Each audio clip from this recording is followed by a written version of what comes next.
Hey guys, this is Pat Jenkins of On the Hill Media and voice of Fayetteville High Bulldogs Athletics. Make sure and subscribe to our YouTube channel that's On the Hill Media. Make sure you hit the bell for all notifications. As we say, let's get it.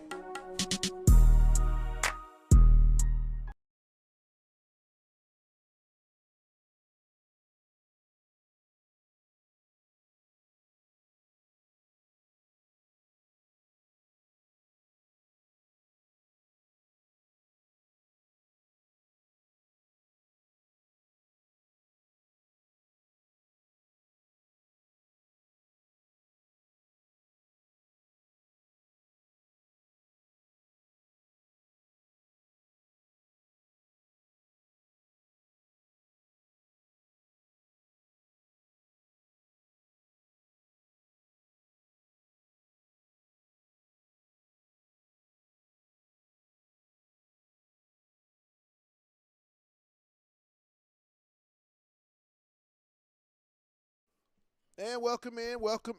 Turn me up a little bit. It's our Wednesday edition. We're down here at 2190 MLK Boulevard, Cmacs Southern Kitchen. Yes, they do make it Southern at heart, and it is just that good. We want to thank our sponsors also, Lindsay and Associates, First Choice Protection Systems, and Fayetteville Glass for our each and every week, Monday, Wednesday, and Thursday, our talking season here on the Hill Media, and lots to talk about as Demetrius and I touched briefly on what I think is the most. Hey guys, this is Pat Jenkins of On the Hill Media. And it's even higher than the college playoffs. The portal. It's portal season. It's the off season. It's wild, wild west. And I know Arkansas is absolutely seen in a bad light, I think, right now by the fan base. And when you're in you've not reached the expectations, I get it. But I really think that there's more. I think it's an issue of both. I've been looking at a lot of social media and seeing a lot of fans, just coming down on this coaching staff, saying what's going on. What's going on is NIL is going on. Negotiations are going on. That's truly what's going on. I mean, I think with nowadays that, these agents that have been brought into the NIL game now, and these kids are going out and hire these agents, and agents are, I think, telling these kids, well, hey, if you get in the portal, I can get you X amount of dollars more. I think that's where really the disconnect with the NIL and what it was in the intent was. But I know Arkansas is definitely going through that and going through it at a high rate. I mean, it is a money situation. It's not just Arkansas. A lot of these campuses across college football are having to deal with this. And I think it's more so you're going to have it in college football because, let's face it, Demetrius, these are the brand. That's the cash cow of every major Power 5 program. Absolutely. Before I start, I want to give a big shout-out to Ms. Erin. She jumped on the live to let us know that she'll be missing us and just wanted to tell us hello, Pat. But on to the show. Yeah, this NIL is really changing the landscape of college football, and I'm gonna send you this video later, Pat. They threw out an idea of selling universities. Man, I think eventually, I think you have corporate people buying rights to programs. I saw a video the other day talking about how right now there's people bidding on universities and owning 50% of the likeness of a school's university, and then that's how they're gonna. That's the world. I mean, I think that's the world we're in with college athletics. I mean, when name, image, and likeness became something that became legal in the NCAA and college athletics, I mean, everything was fair game from that point on. And I mean, I think as we get in deeper and deeper, it's only gonna get more work. I mean, it's only going to get more complicated. I think eventually you're going to have to put a cap. I think they come in with revenue, and I think the cap is at $22 million. That's not you get 22. No, that's 22 across from everybody in the SEC. I think things will balance out. I mean, you're going to have to come up with some type of governing body for the NIL to where these guys are able to look at work being done and compensated for the amount that these kids are being paid. I mean, that's just where we're going to have to go. If we want to get college football back to some semblance of what we're used to. I mean, we're gonna have to do something. Well, like when you that. say work being done, are we talking about on or off the field? Because Right. now it's gonna go to pay for play if we're talking about work. Right. And I think most NIL is off the field contracts most of the time, speaking engagements. So what I think you're whatnot. talking, what you're referring about now is the revenue sharing. The Yes. revenue sharing will be probably more player stat based in saying, hey, you got to do this. Now the NIL is extra now. You see what I'm saying? Performance based. Nah, for sure. I think that's where we have to go. But I mean, I don't see Arkansas being in. And then I know you lost some good players when, like we talked about it, Metcalf. You talk about Luke Haas and those type of football players, Satania, guys that played a majority of the snaps this season. But I do think, and as crazy as it may sound, I truly feel like if people will be patient, there's so many players in the transfer portal, so much talent. I mean, heck, think about it.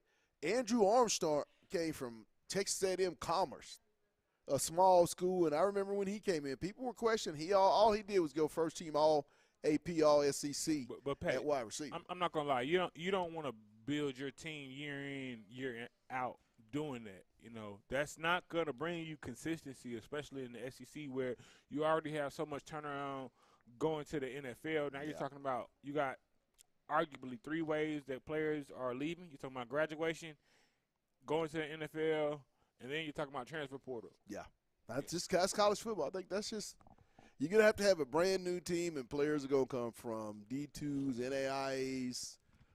It's the wild west.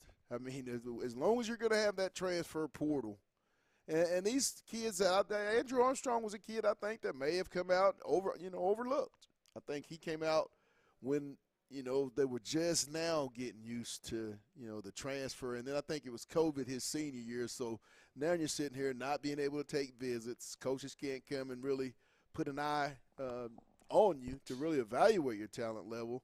And he just, there's a lot of guys like that I think that fall through the cracks that end up at Division I, Division II, NAIA schools that are really Division I caliber, but just due to the numbers and timing and everything, I think they just get kind of – or maybe may have had issues with their grades and might have had to take a few years to step back and reevaluate themselves and get them back on the right track. So, I mean, players are everywhere. If you can play, I'm a firm believer, they're going to find you. You're going to have multiple offers. I'm on social media a lot, and there's a lot of these kids that have, upwards of 20-plus offers. And these are, kids not from the Power 5 program. So I think all coaches need to be on the hunt.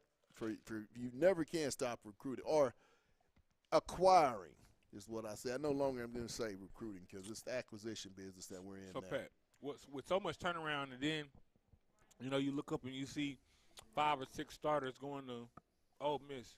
How do you think that affects installs and off seasons where you got guys going from team to team now in bunches and we're talking about guys that understand the playbook? Yes. Because that's where you have to evaluate when you bring in transfers. You have to look at grades. You have to look at dependability. I mean, how many schools have they been to? Either you may have to go back all the way back into their high school and see if there's a pattern. I mean, dependability means everything. If you're dependable, that means you're going to be accountable, and that means you're going to be attentive. So when you're all those 3 things, catching up with a playbook, because like I said, we're in a new era where – Nah, that's not what I mean. I'm talking about – so, for instance, players like Luke Haas, he was very woven into the offense. Now that player goes to Ole Miss and has the basis of a lot of Arkansas's offense. What does that now? I don't think it does too much. I think with today and age, I mean, so many that's just part of it now. I really feel like you're going to have kids that are going to have played at places that go against teams. I mean, that's just I think college football right now. But I'm saying with that, I don't think you've seen it in that magnitude. Like you're talking about 4 or 5 starters, literally starters in multiple positions. Because it's different if you're saying a DB transfers and all he knows is the DBs. But you're talking about an offensive lineman transfer, so that means you have an identity of what the offensive line is going to do schematically. Yes. Then you're talking about a DB. So now you got the DBs. Mm-hmm. Then you're talking about Who else? Who else left? I think a lot of schools can face that, where players go to other schools from where they were, and then you have to go up against them. And you always feel like they might have a little insight, because I think, when you take last night's ball game, Dusty May, Nellie Davis was his college coach just last year. So, but it's usually one player. You're talking about 4 or 5. Yeah. And I think this is going to be a trend, especially in the SEC, Ooh, where you you got guys. Exactly. If you look at the portal, the SEC is jumping. Hey, And you got guys, like I said, kids that are on playoff teams, like at Texas and the Georgias and the Tennessees, those guys, A&Ms, programs that are really successful now, and some of their better players are jumping in the portal. I mean, some of their starters. I was just looking at Sadiq, a young man, 6'4", 6'6", 340-pound defensive tackle at Texas. Played a lot of football. I actually saw the young man, big number 90, play against the University of Arkansas. He's jumped in the portal. So now you're talking about Texas taking away one of their big defensive linemen. I think it's going to play a major role, or they had anticipated playing a major role going forward on that defensive front. So just so many good players in the portal. I mean, who would have thought Kendrick Law, the wide receiver, very highly thought of wide receiver at Alabama, would be in the portal? I mean, nobody thought that. Harold Perkins. Who would have thought Harold Perkins would have jumped in the portal? Well, I'm honestly not surprised, because most players that have big injuries like that, especially of his magnitude, and then when you're talking about LSU's probably a program where when you get hurt, you probably want a little bit more attention than available, and I think a lot of players, because I remember that situation happened to me in high school where I was a starter, and I felt my head coach should have gave me way more attention because I was hurt. Brian Kelly just don't seem like the guy that I is agree. too much concerned about his kids. Well, I won't say that. I just don't necessarily think he's Throws him under the all bus the too way much. in tune. Right. I think there's still a disconnect between him wanting to win and then what it takes for the kids to buy into wanting to win. In case in point, I mean, big impact players. I mean, look at Van Buren, the quarterback at Mississippi State. He goes into the portal. I mean, this is the true freshman that really injected some life into their offense once he was inserted. I believe it was that Texas game, and then was able to, had a great, pretty good passing game against Arkansas. I think he threw for close to 400 yards. Would have been somebody, I think, that the offensive coaching staff would have put their hat on, because he's going to be a big-time player. Wherever he goes, he's going to have a chance to impact immediately based on just the experience that he was able to gain as a true freshman in the toughest conference against basically professionals on the other side of the ball week in and week out. Yeah, and it's – I don't know. It's tough. It's the Wild West. I got a little thrown off because we were talking about NIL, and I just want to read this where they're talking about the player from Florida and what their demand was for their NIL deal. So we got an update on Jack Pyburn wanted some guarantees according to Zach Albervidi. He said he wanted $45,000 per month, guaranteed started linebacker, outside linebacker position, guaranteed to play on every third down, and he was guaranteed more snaps in rotation. Talk about you can't talk that. about trying to trying to hold the business in trying to hold things hostage. You can't do that. The kids nowadays, I think, are taking this NIL and really twisting it. It's entitlement now. Now you 1,000% entitlement. Now 1,000. you feel because I have access to money that now I have demands, and my parents used to tell me the person that cuts the check makes the rules. Yes, that's what they used to NIL tell me. was supposed to be brand of name, not a way to just get bag after bag after bag.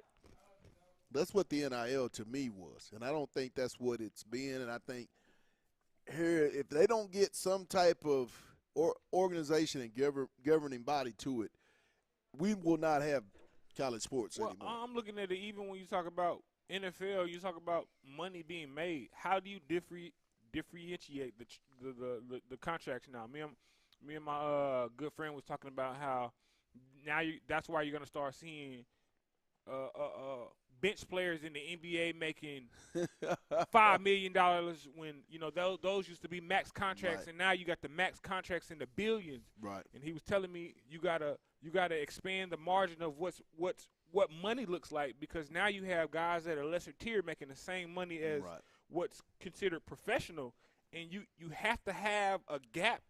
You can't have somebody that you consider a professional making the same pay rate as somebody that you consider to be an amateur.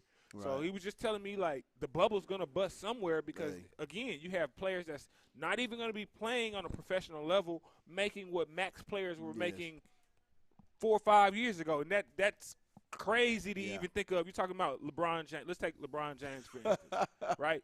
Let's just say he gets $28 million.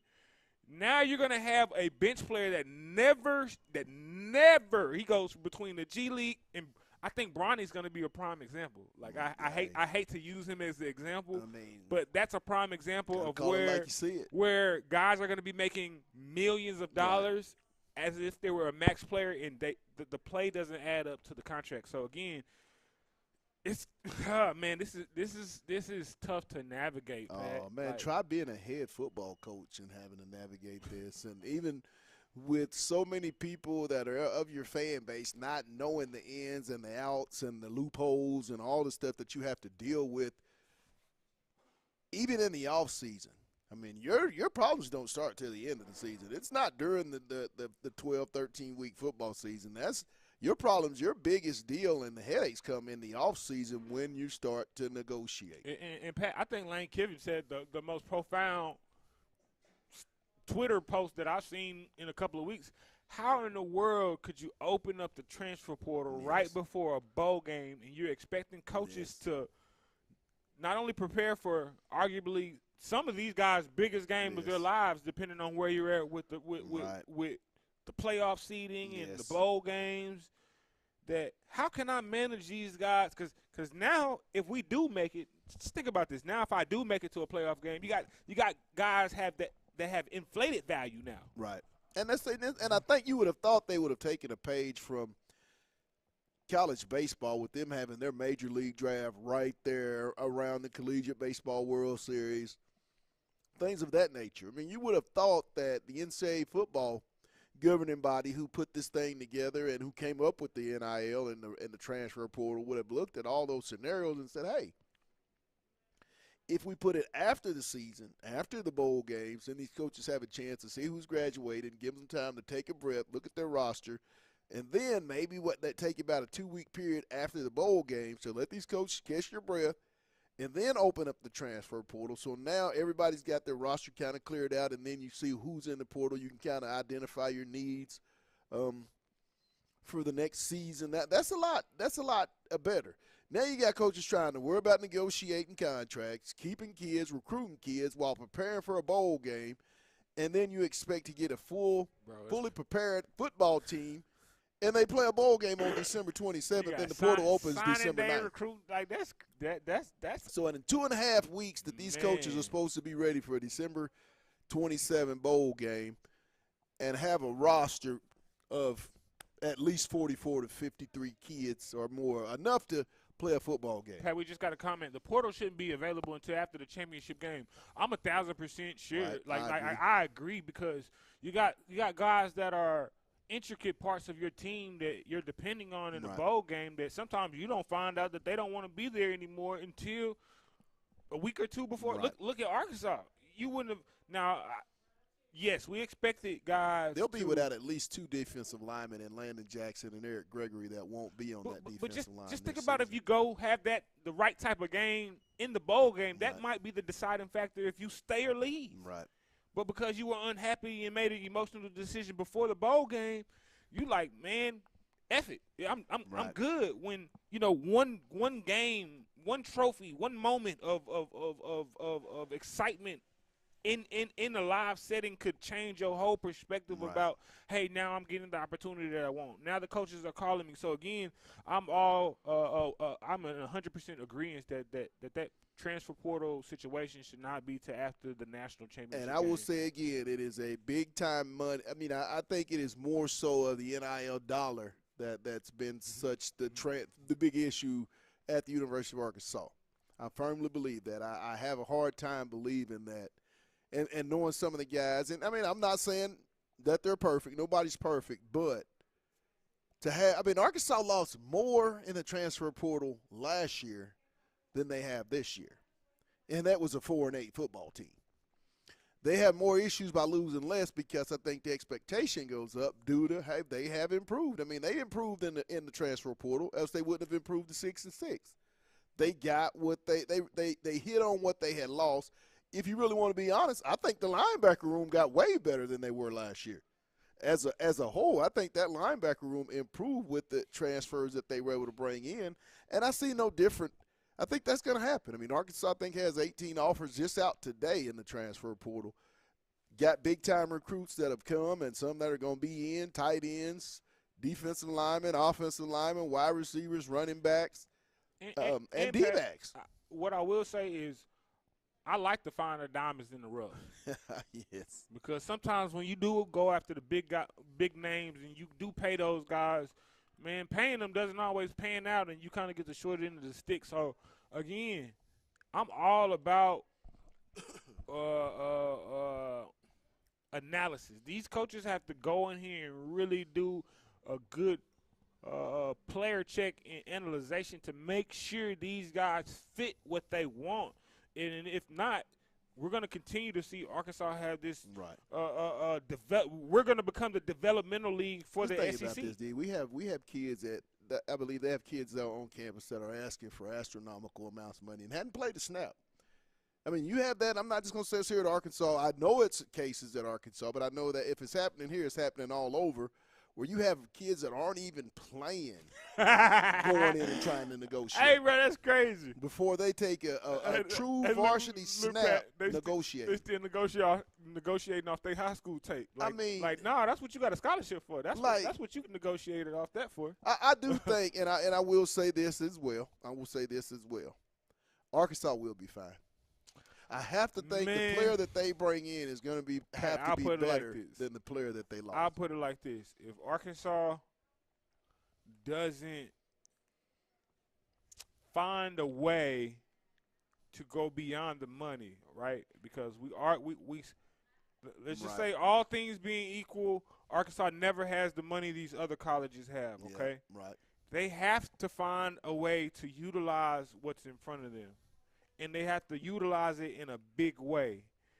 I'm not saying we got to be an Oregon where Nike is the front runner, but we have too many network and resources to not have creative ways to do that. And I think all that comes into play. Once you get revenue sharing, then I think more of your corporations, because the athletic director won't have to be out glad-handed and shaking hands, and begging so much as a lot of them like to say they have to do. I think with that, it's going to alleviate a lot off the athletic director. Now you really can look at that profit share money and get it where it needs to be with your athletes. I think that'll be their main thing. I like the idea that you were talking about, a GM. I think having a GM in your organization. Oh, you're going to have to. You're going to have that now. Because now you're talking about, let's just say we fast forward and these corporate entities come in.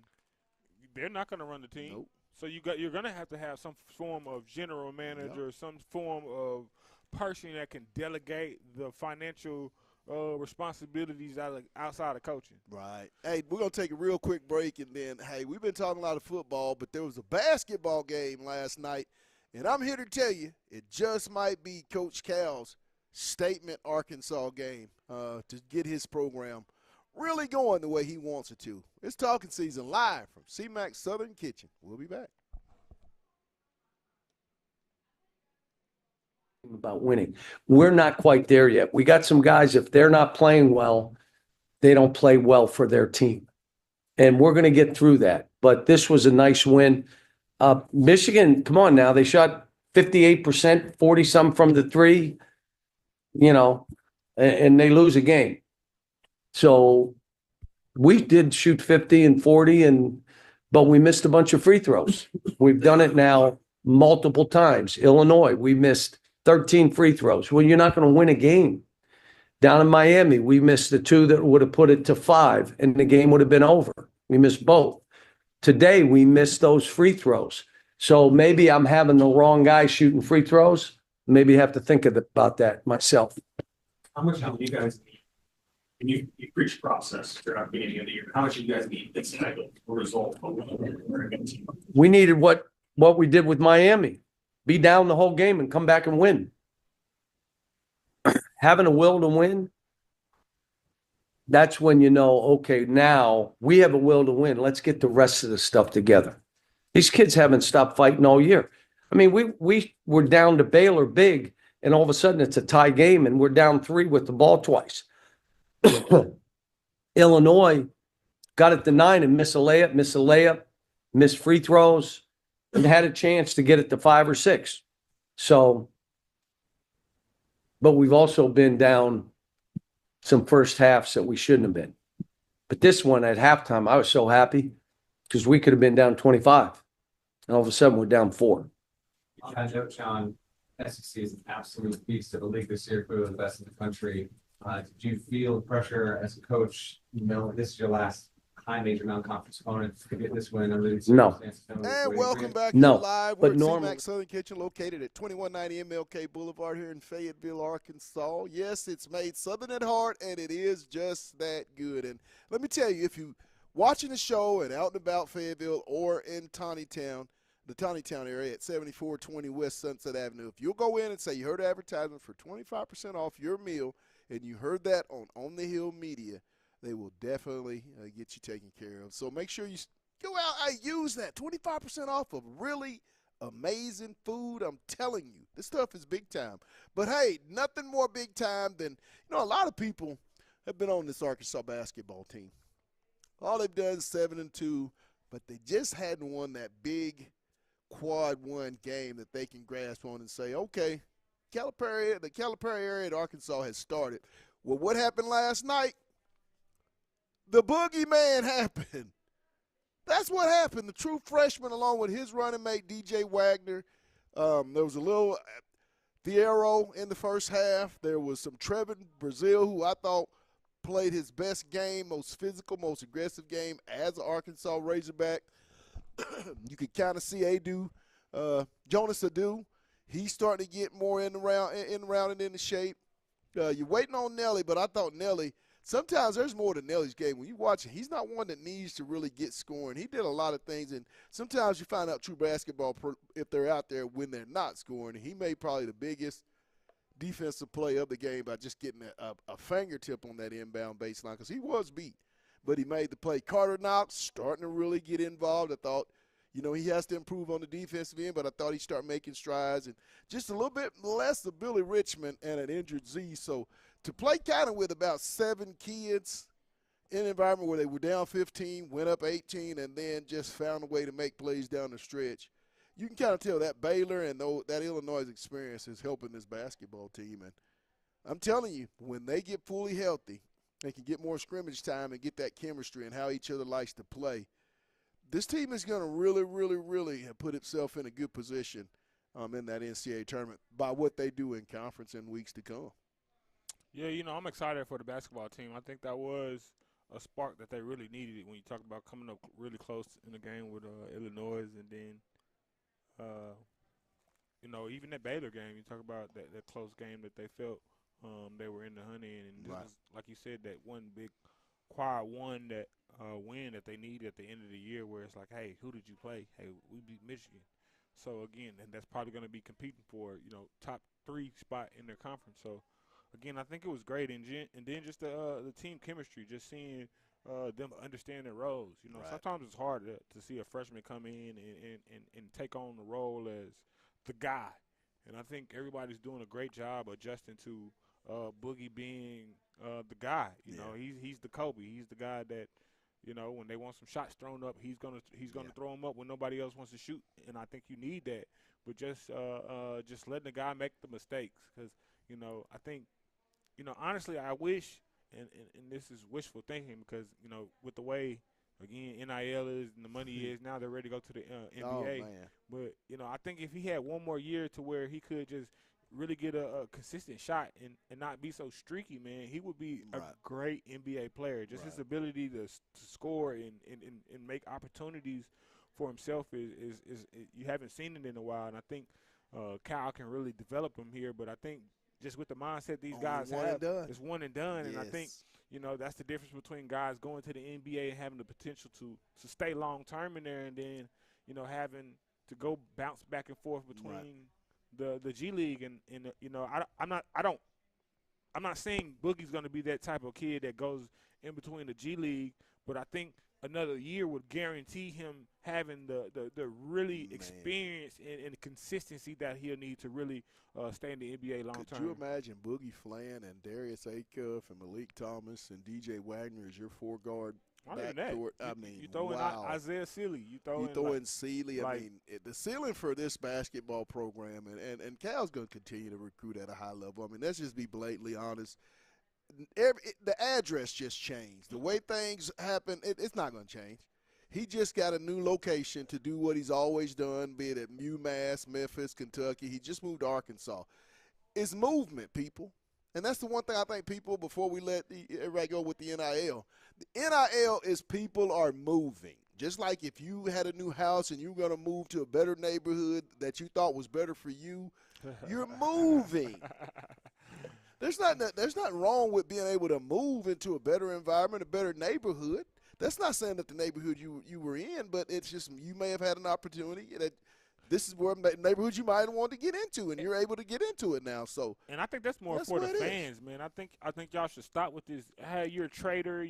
Stop it. You weren't loyal, man. Those days of you watching kids go from freshman year to senior year and graduating with one school, man, that's over with. And I will say that Braylon Russell, Braylon Russell did not want to go into that portal.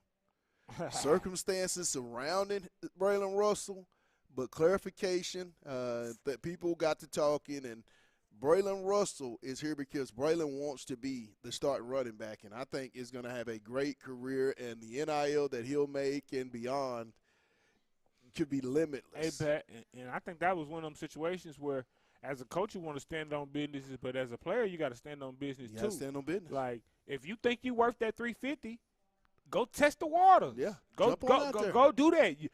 Who am I to say you're not worth what you're saying you worth?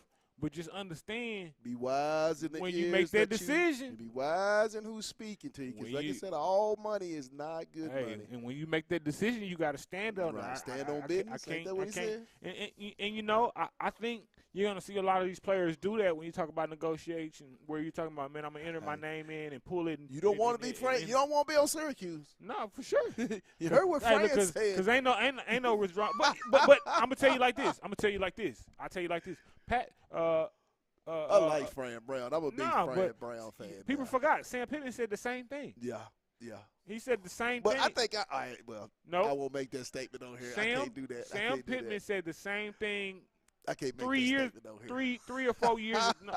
No, real talk though. But you know our people, we're a little bit more firmer in standing on business. No, because we gotta go. No, I'm going back to the year when St. Thomas and all them boys went into the transfer portal. It was about 4 of them, and he let maybe 2 of them come back out of that 4. I like Fran's idea. I like his man. I'm a big Fran Brown fan. If there was one guy, and I'm not saying Samson, but if there was ever a switch up in the head coach position, I would really, really, really like Hunter Yurachek to interview Fran Brown. I think the guy would really, really make a difference here. There's just something about him.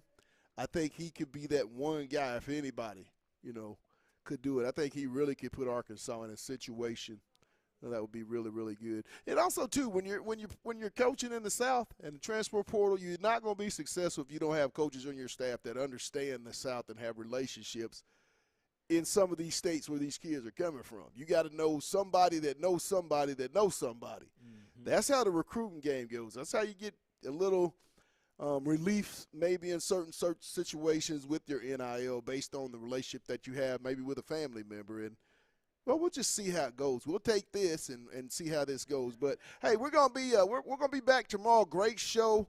A lot more to talk about. The Elkins Elks, they're going to make their way to Little Rock to try to do something that's never been done in the history of that football program. Win the state championship. Hey, we want to give a shout to our sponsors, Lindsay and Associates, with an office in Fayetteville and office in Rogers, and their newest location in Bentonville. It's Lindsay and Associates. We bring great neighbors together. Also, too, First Choice Protection Systems. And get this, if you are a veteran, they will honor the veteran discount. So be sure and reach out to our good buddy for all your protection needs at First Choice Protection Systems. Also, Fayetteville Glass, they're located at 1725 College Avenue. They're family owned since 1947. That's Fayetteville Glass, not Audio Company, Inc. And lastly, Cmacs Southern Kitchen. And get this again, if you're just now tuning in, just let them know you heard this advertisement for 25% off your meal here at 2190 MLK Boulevard or at the 7420 location in Town. So let them know you heard that on the Hill Media, and they'll get you taken care of. And once again, it is made Southern at heart, and it is just that good. So my producer, D. Johnson, and myself, we'll see you tomorrow. It's been talking season on the Hill Media. You know my last words. Let's get it.